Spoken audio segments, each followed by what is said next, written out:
విశాఖ జిల్లా భీమిలి దాకమరిలో వివాహిత హత్య కేసులో పోలీసులు పురోగతి సాధించారు. వివాహేతర సంబంధంతోనే హత్య జరిగినట్టు పోలీసులు గుర్తించారు. ఆమెతో సన్నిహితంగా ఉన్నవాడే హత్య చేసినట్లు భావిస్తున్నారు. అనుమానితుడు క్రాంతి కుమార్ పోలీసుల అదుపులో ఉన్నాడు. మృతురాలు వెంకటలక్ష్మిగా నిర్ధారించారు. సంఘటనా స్థలంలో లభించిన ఆనవాళ్ల ద్వారా మృతురాలిని కుటుంబ సభ్యులు గుర్తించారు. ఆమెకి 2 కుమారులున్నారు. మృతురాలు వెంకటలక్ష్మి భర్త సూరిబాబు 4 ఏళ్ల క్రితం మృతి చెందాడు. క్రాంతి కుమార్ మొన్న రాత్రి ఫోన్ చేసి బయటకు రప్పించాడు. ఎక్కడో హత్య చేసి నిర్మానుష్య ప్రాంతంలో పెట్రోల్ పోసి నిప్పంటించి తగలబెట్టినట్లు తెలుస్తోంది. క్రాంతి కుమార్తో పాటు మరికొందరి ప్రమేయం ఉంటుందని కుటుంబ సభ్యులు ఆరోపిస్తున్నారు. అనుమానితుడిని సెల్ ఫోన్ సిగ్నల్ ఆధారంగా పోలీసులు పట్టుకున్నారు. ఇప్పటికే విచారణ చేపట్టారు. మరిన్ని వివరాలు మా ప్రతినిధి చిరంజీవి అందిస్తారు.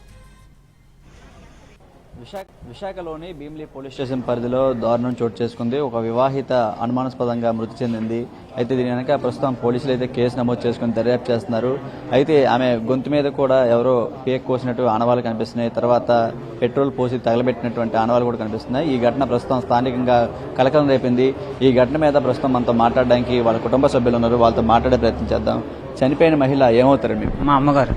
ఏం జరిగింది అసలు? ఏం తెలిసిందండి? మార్నింగ్ నిన్న నైట్ బయటకు వెళ్తాను ఊరే అని చెప్పారు ఫంక్షన్ కని. బయటకు వెళ్ళారు. నైట్ వెళ్ళిన తర్వాత నేను ఎక్కడికమ్మా అంటే ఫంక్షన్కి వెళ్తున్నాను, రేపు సాయంత్రం కల్లా వస్తానని వెళ్ళారు. వెళ్ళిన తర్వాత లాస్ట్ కాల్ ఏమో వీళ్ళకి మా ఇంటి పక్కన 4 years బ్యాక్ క్రాంతి కుమార్ అని ఉంటారు. వాళ్ళకి ఫోన్ చేస్తాను దేవబెట్టల రైల్వే స్టేషన్ వరకు అని. వెళ్తే వాళ్ళతో పాటు వెళ్ళింది అమ్మ. మేము కిందనే ఉన్నాం, మెట్ల దగ్గర కూర్చుని గేమ్ ఆడుకుంటున్నాం. వెళ్ళండి. వెళ్తే అక్కడ వెళ్ళిన తర్వాత 10కి ఫోన్ చేశాను, అమ్మ ఎక్కడున్నావని. లిఫ్ట్ చేయలే. మళ్ళీ 10:30కి తిరిగి కాల్ చేసి ఎక్కడున్నావు అడిగితే బస్సులో ఉన్నా అన్నది. సరే వెళ్తున్నావా అంటే వెళ్ళిపోతున్నాను అన్నది. అంతే. ఇంకా అప్పు పడుకునిపోయి అన్నీ నేను ఇంకా మార్నింగ్ నుంచి ఎన్నిసార్లు చేసినా ఇంక లిఫ్ట్ చేయలే ఫోన్. అన్నీ కాలేజ్కి వెళ్ళిపోయాడు. ఎగ్జామ్ ఉందని ఫస్ట్ ఇయర్. ముగ్గురం. మా అన్నయ్య నేను అమ్మ. డాడీ ముందే చనిపోయారా. ఎవరి మీద అనుమానం ఉందా? ఇట్లా మరి ఇంటి నుండి బయటకు వెళ్ళినటువంటి అమ్మ ఈ విధంగా మరి రాలేదు, ఫోన్ చేసినా కూడా లిఫ్ట్ చేయట్లేదు. ఎవరి మీద అనుమానం ఉందా మీకు? నాకైతే ఏ అనుమానం లేదు. అంత నాకు తెలియదు కాబట్టి నాకు ఏ అనుమానం లేదు. గొడవలు కానీ అమ్మకైతే ఎవరితో గొడవలు ఇట్లేదు. మాతోనే ఉంటుంది, మాతోనే ఉంటుంది అంతే. బయట వాళ్ళతో ఎక్కువ ఉండాలి. చంపాల్సి వచ్చింది కదా, ఎవరికి అనుమానం కానీ పోలీసుకి ఏం చెప్తున్నారు మీరు?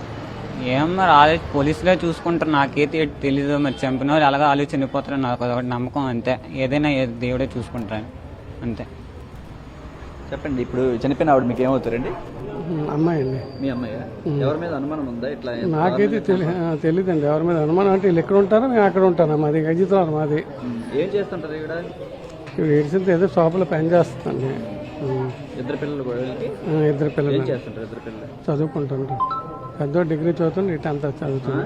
పెద్ద డిగ్రీ చదువుతాడు, ఈ 10th చదువుతుండు. నాకు ఆడ చెప్పాడు, తాతయ్య అమ్మ బయటకు వెళ్తున్నా అన్నది. వెళ్ళింది, ఇంకా రాలేదు. ఫోన్ చేస్తే ఫోన్ లిఫ్ట్ చేయలేదు. రా అన్నారు. ఇప్పుడైతే నేను రాలేను, ఉదయం వస్తాను లేరా, ఎన్ని గంటలకు వస్తానని చెప్పిందంటే మళ్ళీ రేపు నైట్కి వస్తానని చెప్పింది అని చెప్పి. అయితే ఎందుకు కంగారు, ఎందుకు 2 సార్లు అంతే జరిగేదండి. ఇది ప్రస్తుతం అయితే వాళ్ళ కుటుంబ సభ్యులంతా కూడా ప్రస్తుతం విశాఖ KGH మార్చురీకి చేరుకున్నారు. వాళ్ళ కుటుంబ సభ్యుల్లో విషాద ఛాయలు అనేవి నెలకొన్నాయి. అయితే తల్లి మృతి చెందడంతో ప్రస్తుతం పిల్లలు కూడా ఇంకా షాక్లోనే ఉన్నారు. అసలు ఏం జరిగింది ఏంటనేది కూడా తెలియాల్సి ఉంది. దీని మీద ప్రస్తుతం అంతా మాట్లాడడానికి భీమిలి CI తిరుమలరావు గారు ఉన్నారు. ఆయనతో మాట్లాడే ప్రయత్నం చేద్దాం. అంటే ఎంత దారుణంగా చంపాల్సి వచ్చింది? వాళ్ళకి కానీ ఏమైనా పాత గొడవలు కానీ లేదంటే ఆర్థికపరమైన గొడవలు ఏమైనా ఉన్నాయి? ఈవిడికి ఎవరైతే వ్యక్తి అనుమానం ఉందో ఆయనతో ఏమైనా ఎవరైనా ఉన్నారా, అలాంటి వాళ్ళతో ఏమైనా సన్నిహిత సంబంధాలు ఉన్నాయా, ఆ రకమైనటువంటి నేపథ్యంలో హత్య జరిగిందనేటువంటి కోణంలో వెరిఫికేషన్. ఇది ప్రస్తుతం అయితే ఈ ఘటన మీద పోలీసులు కేసు నమోదు చేసుకుని దర్యాప్తు చేస్తున్నారు. మరోవైపు పోస్టుమార్టం ప్రక్రియ కూడా ప్రారంభమైనటువంటి పరిస్థితి కనిపిస్తుంది. కెమెరామెన్ రవితో చిరంజీవి NTV విశాఖ నుంచి.